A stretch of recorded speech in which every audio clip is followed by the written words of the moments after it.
lives are a series of stories, and you define yourself with the stories you tell. You also represent others with the stories you believe about them. And in turn, the world is the way it is because of all the stories we know.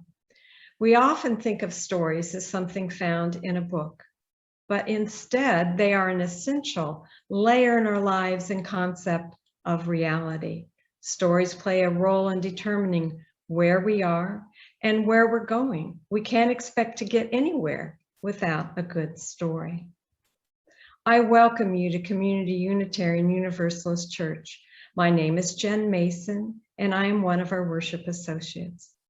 We are a religious community that inspires the mind and spirit, honors religious freedom, and embraces diversity. Our members minister to each other with love and work for a just society. Robin Moore once said, "Inside each of us is a natural-born storyteller waiting to be released." How does the natural-born storyteller in each of us work to create meaning? Today, we welcome Reverend Milo Grant back to our virtual pulpit to share their own unique story and lead us in a time of personal reflection.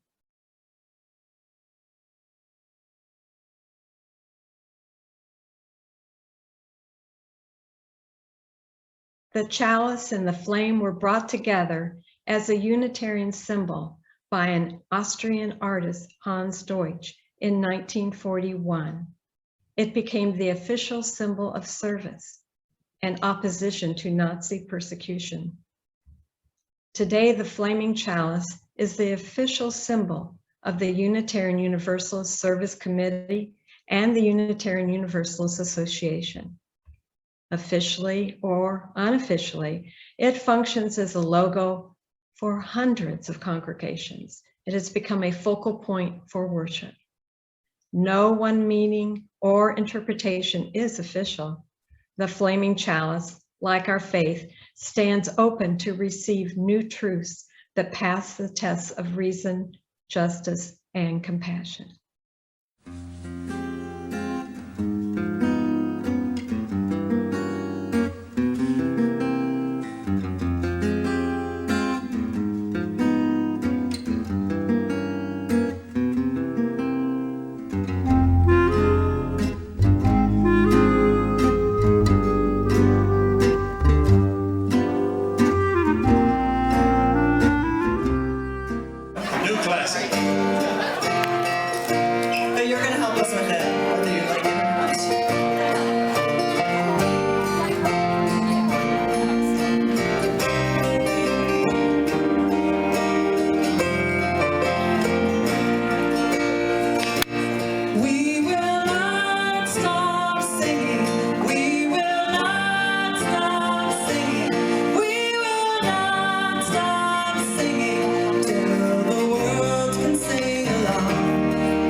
Till the world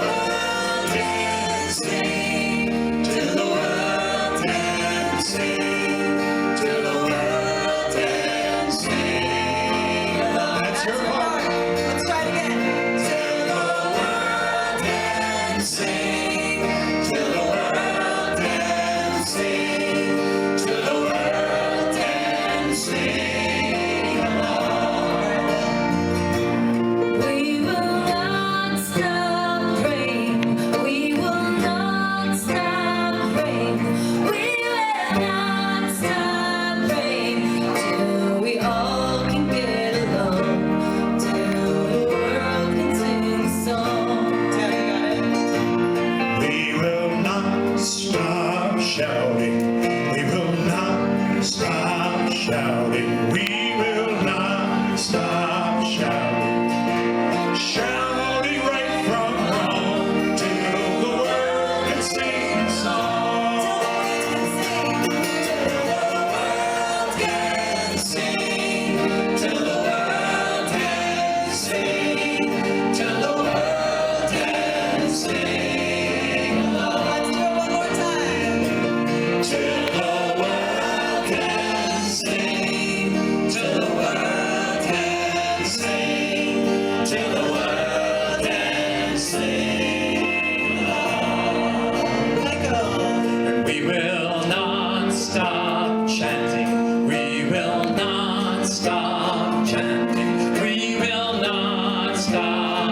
stop singing. We will not stop singing. We will not stop singing till the world sings on. Till the world sings on. Till the world can sing. Till the world can sing. Till the world can sing. Till the world can sing along. Till the world can sing. Till the world can sing. Till the world can sing along. Till the world can sing. Till the world can sing. Till the world can sing along. Let's do it in oohs.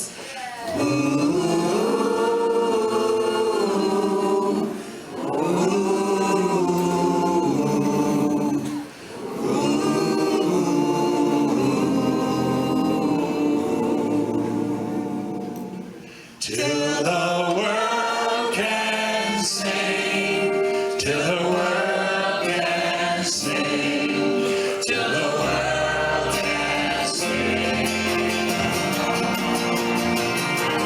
Till the world can sing, till the world can sing, till the world can sing. Last chance. Till the world can sing, till the world can sing, till the world can sing along.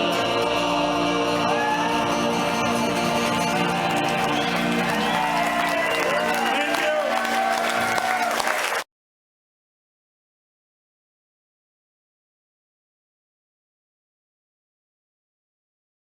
Yeah, it's so scary to show up. It feels dangerous to be seen.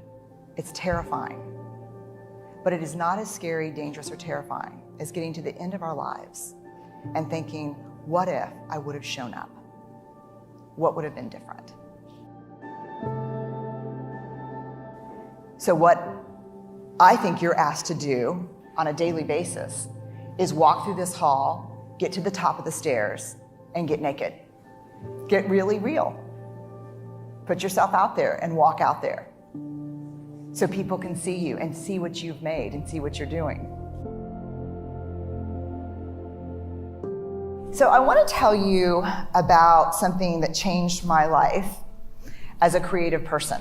And it's a quote from Theodore Roosevelt, and it has completely, I know it sounds cheesy and cliche to think a quote can change your life, but sometimes when you hear something, when you need to hear it and you're ready to hear it, something shifts inside of you. And so my story is that I am a researcher, and I never thought I would have a big public career. And so I did a TED Talk that went very viral. And in the wake of that, I was kind of everywhere for a couple of months on every CNN.com, NPR. It was everywhere, and something I wasn't used to. And the marching orders from my therapist and my husband were, do not read the comments online. So I read all the comments online. And so one morning, I woke up and there were 2 or 3 new articles out, and I started reading the comments. And they were devastating. They weren't about my work, they were about me. They were super personal. And they were the things that creative people play in their mind and then give up doing what they really want to do. Like if I asked every single one of you, what would you try if you knew people would never say this about you? What would this be? So that morning, Steve and the kids leave. I stay home. I get on the couch and I watch 8 hours of Downton Abbey. So I get out my laptop and I do a search for who was president in the United States during the Downton Abbey era. I put it in and Theodore Roosevelt comes up and a quote comes up. And I read it. And this is what it says. It's a quote from a speech that he gave in the early 1900s at the Sorbonne. And a lot of people call it the Man in the Arena speech. And this is the passage that changes my life. It's not the critic who counts. It's not the man who points out how the strong man stumbles or where the doer of deeds could have done it better.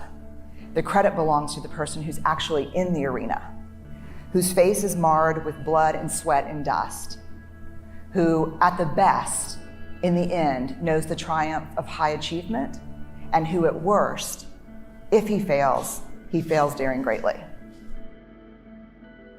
So the moment that I read that, I closed my laptop, and this is what shifted in me. 3 huge things. First, I've spent the last 12 years studying vulnerability, and that quote was everything I know about vulnerability. It is not about winning, it's not about losing, it's about showing up and being seen. The second thing, this is who I want to be. I want to create. I want to make things that didn't exist before I touched them. I want to show up and be seen in my work and in my life. And if you're going to show up and be seen, there is only one guarantee, and that is you will get your ass kicked. That is the guarantee. That's the only certainty you have. If you're going to go in the arena and spend any time in there whatsoever, especially if you've committed to creating in your life, you will get your ass kicked. So you have to decide at that moment, I think for all of us, if courage is a value that we hold, this is a consequence. You can't avoid it. The third thing, which really set me free and is kind of a new philosophy about criticism, which is this. If you're not in the arena also getting your ass kicked, I'm not interested in your feedback. If you have constructive information, feedback to give me, I want it. And I'm an academic, I'm hardwired for wrestling around with stuff like that. If you say, hey, you forgot all this literature, or hey, you should have done this, or terrible sentence construction over here, like let's do it. I love that.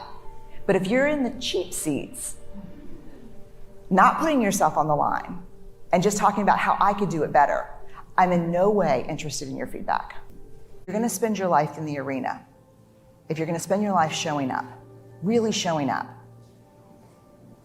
there's a couple things that you need. The first is a clarity of values.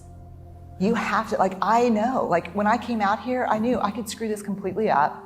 I could get booed off stage, bad things could happen, but I don't have a choice because if courage is my value, I have to do this. Whether it's successful or not is irrelevant. So a real clarity of values is important. The other thing is you gotta have at least one person in your life who's willing to pick you up and dust you off and look at you when you fail, which hopefully you will, because if you're not failing, you're really not showing up. But who is willing to look at you when you fail and say, man, that sucked. Yeah, it was totally as bad as you thought. But you were brave. And let's get you cleaned up, and because you're gonna go back in. And this is someone who loves you not despite your imperfections and vulnerabilities, but because of them. And they should have great seats in the arena.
give up the fight for some other moment, some other life than here and now.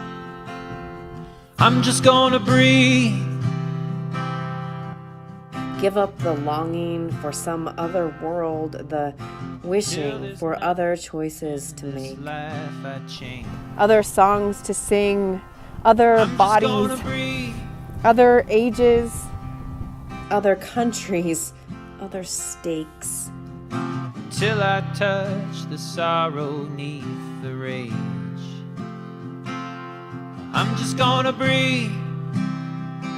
Purge the past. Forgive the future. Till there's For each nothing comes lurking too around my soon. smile. Surrender only to this I'm life, just gonna breathe. this one, this moment here and now. Surrender only to this day, this hour, this breath. Not because it does not constantly break your heart, but because it too beckons with beauty, startles with delight. In the way that you are living. If only we can keep waking up to this gift. This is the gift we have been given. Changing, no longer resistant. These body clothes. Gonna breathe. This heartbreak, it's ours. This pulse, it's ours. This breath, Till there's nothing that changes light. this life. these I'm friends, just gonna breathe. this hope. All we can do is remember ourselves here. I'm just gonna breathe. All a part of it all. Till Still growing natural, just together. smile. I'm just gonna breathe.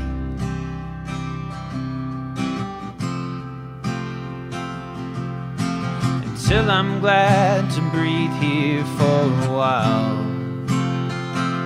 We'll give up the thought for some other love. Just hope in the way that you are living. We'll give up the thought for some other love. It's changing, no longer resisting. Come on and breathe, breathe, breathe. Come on and breathe, breathe, breathe. It's gonna breathe, breathe, breathe. Come on and breathe, breathe, breathe. Give up the fight, breathe, breathe. For some other life, breathe, breathe. Give up the fight, breathe, breathe. For some other life, breathe, breathe. I'm just gonna breathe. Good morning, community UU. It is an honor to be back with you. I join you in lifting up Pastor Chris as she recovers from her surgery. She is doing as well as can be, and I know she wishes she were here with you rather than stuck in bed. Today, I'm here to talk to you about shame, vulnerability, and storytelling. All super easy topics, right? When Chris told me the theme for this month's services, I immediately thought of Our Lady of Shame and Vulnerability, Dr. Brene Brown. I first read her book in 2015. I was a senior in college and on the precipice of throwing everything I had ever known as safe out the window. You see, the summer before, I fell in love. And not the things are wonderful and I'm experiencing a lovely phenomenon that our world celebrates kind of love, but the kind where you realize that how you love is not accepted by your friends, religion, and family. So, the queer kind. I fell in love with a woman who, to me, embodied perfection. Her laugh was infectious. She was a brilliant thinker and speaker. She wrote poetry that was raw and healing. My 22-year-old self was smitten, and life as I knew it was over. My undergraduate degree is from a small conservative Baptist university in Oklahoma. It was so conservative that the ban on dancing was lifted in 2011. For context, Footloose came out on February 17th, 1984. My college was a bit socially delayed. I attended this college because I wanted to be a minister, and that was the school that I knew I needed to go to in order to get where I wanted to go to. I knew I'd be rustling feathers by trying to be a minister as a female, but I had no idea just how emotionally and spiritually taxing my college experience was going to be. But it was my dream school. For 3 years, I wrestled and fought with the theology and teachings of that campus. I wasn't allowed to take preaching classes because women were not allowed to preach. So instead, I took every class I could over the Christian biblical texts. I earned good grades, excelled at presenting biblical and theological arguments, and actively angered every single misogynist in my courses. And I was miserable the whole time. By the time I entered my junior year, I knew I wanted to be a pastor. I knew that I wanted to be a person who others could bring their questions, doubts, hurts, and celebrations. I knew that, and I decided to take the risk of seeking another minister who knew my struggles. So I applied to be a pastoral intern at a church that was run by a solo female pastor. That summer, I learned more about myself and who I wanted to be in the world. I was finally in a place where obstacles were not deliberately put in my way, and I could simply be with people and serve them. But I fell in love with my boss. Remember that love I mentioned earlier? The gay kind? That love brought me face to face with the reality that I had some choices ahead of me. For the first time in my life, I felt free and excited to be me. I didn't care about the costs of that freedom because I felt that I had already paid the price over and over and over again. We started dating after my internship was over. I returned to college for my final year. I worked 3 jobs and barely slept. I lived in a pool house that had been converted into an apartment, and it was owned by my college mentors. They were like family to me. I pushed through the first semester and spent every penny I had on bills and seeing my girlfriend who lived in a different state. During that semester, my mentor was pregnant with twins. For background information, this couple had experienced multiple miscarriages. I was one of the first people they told about the twins. They found out right before I left for my summer internship and told me the night before I left for the summer. We were all over the moon, and I called every week to see how everyone was doing. By October, the doctors discovered the twins were girls. By November, the doctors discovered the girls were not going to make it. By December, the girls were born and died an hour later. I can still remember rushing to the hospital to sit in the waiting room to hear if my mentor was alive or not after having a full body miscarriage that almost killed her. She made it through and a few weeks later returned home. During that time, I talked to my girlfriend / former boss every night. She cried with me and listened as best she could, but I was a mess and had no one to sit with me, to hug me, to understand me. Unbeknownst to me, my mentor was catching on that I might be in a secret relationship. She started asking questions that I deflected, and I assumed she would let it go. Clearly, she had enough on her plate. But as the adage goes, hurt people hurt people. Right before my last semester started, I was on the phone with my girlfriend and my mentor called me. I ended one call and picked up the other. She asked me to come into the kitchen. Now, bear in mind, it was about 11 o'clock at night, so I immediately started worrying that something horrible had happened. I walked across the backyard and came into the house from the back door. She was already sitting at the kitchen table when I arrived, so I took a seat across from her. 3 hours later, I left the house, got into my car, and I just started driving. My mentor had figured everything out. She discerned who I was dating, and she attacked me on every possible front. The problem with knowing someone for years and telling them about every wound you've ever experienced is that they have the ability to use that against you. They can cut through your armor with ease and puncture your soul so fast. My mentor was hurting, and I was her punching bag. She kicked me out of her life. That night, I lost the first connection I ever had with someone who made me feel safe and seen. I lost family.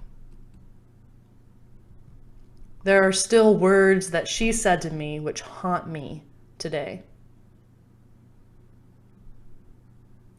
This story has it all: forbidden love, violent actions, heart-wrenching loss. But this is not a story with a happy ending. I wonder what you're feeling now as you hear this retelling. I wonder where your body is tense. I wonder what kind of reactions you may be feeling within you. This is the power of storytelling. Storytelling not only creates the ability for me to unpack and experience seasons of my life, but it also puts you, the listener, in a place where you experience something that is completely outside of your world.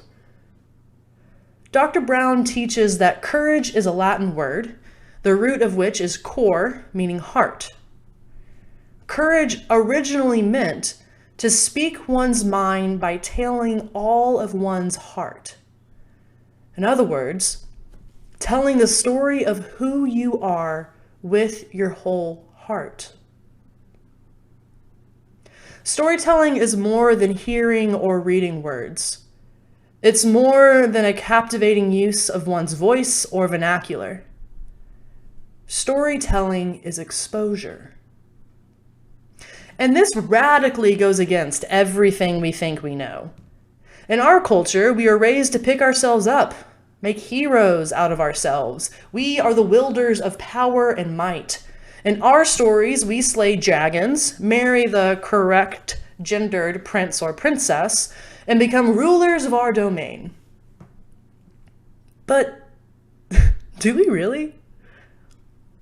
In her TED Talk, Dr. Brown said this about us: "We are the most in-debt, obese, addicted, and medicated adult cohort in U.S. history.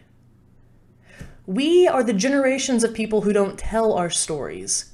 And if we do, we only tell the good ones. Rarely do we expose ourselves with all of our faults, insecurities, and failures. We tell tall tales of put-together families, well-organized schedules, and financial security. All the while, we are buried in self-loathing, doubt, and fear that someone will find out that we are train wrecks. The reality is, no one is put together. And we actually know that. Our bullshit radars are fully functional. But for some reason, we think we've got everyone else fooled. And in order to do so, we shove our hardest stories deep inside ourselves. We push them so far down, we can pile other things on top. Out of sight, out of mind. Am I right? The sixth principle of Unitarian Universalist belief is the goal of world community with peace, liberty, and justice for all. Within this principle is an underlying truth that we must all face. In order to have community, we have to expose ourselves. We must out ourselves, flaws, failures, and frailties. We must reveal our vulnerabilities. And how do we do that? We do it by uncovering our shame. Brené Brown said, "We can't practice compassion with other people if we cannot treat ourselves kindly." Connection is a result of authenticity. You have to let go of who you think you are in order to be that which is absolutely true to who you are. This is how you experience connection. Vulnerability as necessary, the willingness to do something where there are no guarantees. Vulnerability, shame, storytelling. You can't have one without the others. There are parts of my story that I shared earlier that many in my life don't know. And that is because I'm ashamed. I'm ashamed of the kid who was groomed by predatory behavior and ended up in a relationship with someone who was a decade older and who had no interest in healthy love, but merely used me as an experiment. I'm ashamed of the kid who finally found a place to belong, only to be disowned. I'm ashamed of the kid who is still hurting from those wounds. But I'm also proud of who I am and what made me, me. Without those scars, I would never know compassion. Without those wounds, I would never know true peace. Without those experiences, I would never know what it means to see people as fighters and not enemies. Stories change us. They radically put us in another's shoes. They force us to reconcile that our way of being is not the only way to live.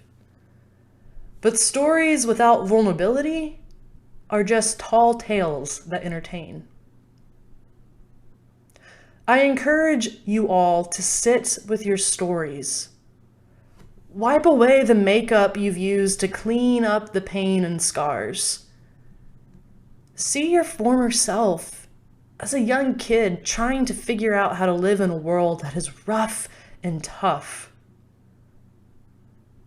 Once you've done this, tell your story.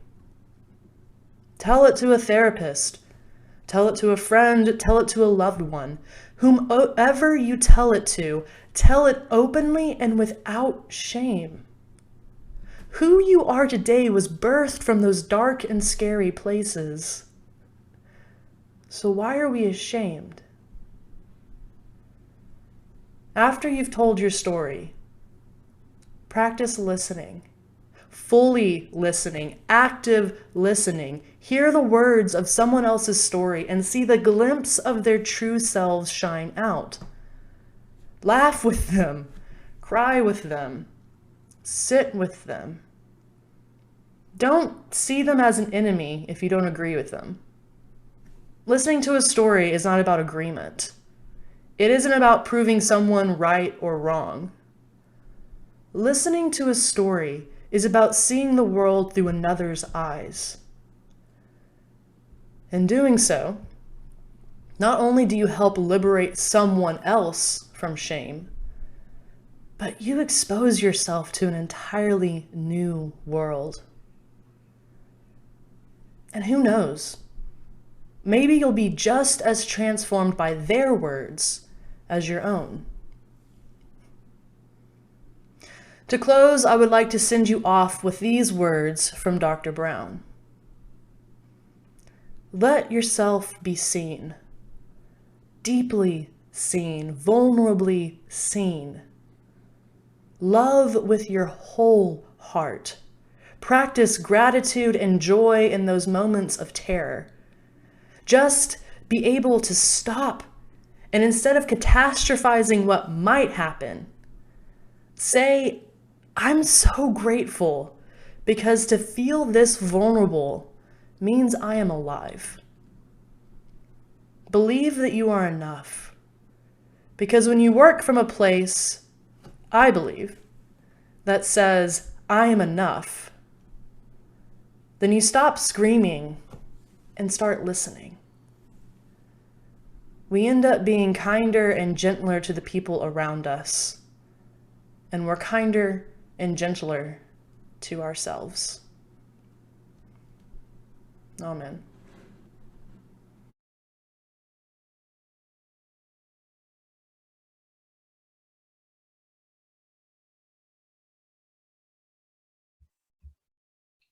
We are diverse in our beliefs, backgrounds, and cultures, but united by our desire to seek justice, love, and peace for all. We put our faith in action, using our hearts and hands to improve ourselves, each other, and our community. Every Sunday, this church asks you to financially give. It is your money that sustains this church and supports social justice in our communities. Please give generously so we can all together help spread our light. Continue to mail your checks to our church's address, send your automatic payments through your bank, or just go to our website, communityuuchurch.org, and click on the blue Donate Now button. Thank you.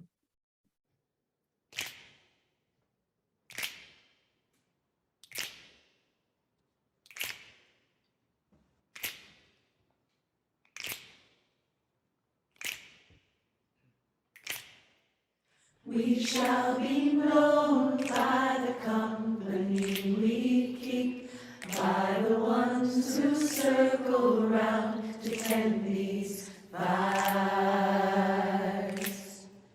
We shall be known by the ones who sow and reap the seeds of change alive from deep within the earth. It is time now. It is time now that we thrive. It is time we lead ourselves into the well.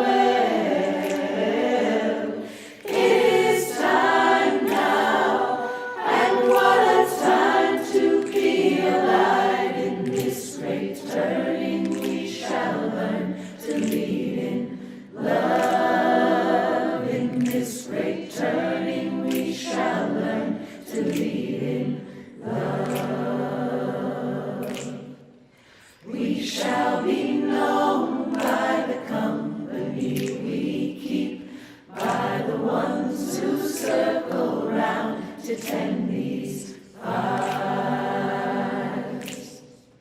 We shall be known by the ones who sow and reap the seeds of change alive from deep within the earth. It is time now. It is time now that we thrive. It is time we lead ourselves into the well. It is time now, and what a time to be alive in this great turning. We shall learn to lead in love. In this great turning, we shall learn to lead in love. In this great turning, we shall learn to lead in love. In this great turning, we shall learn to lead in love.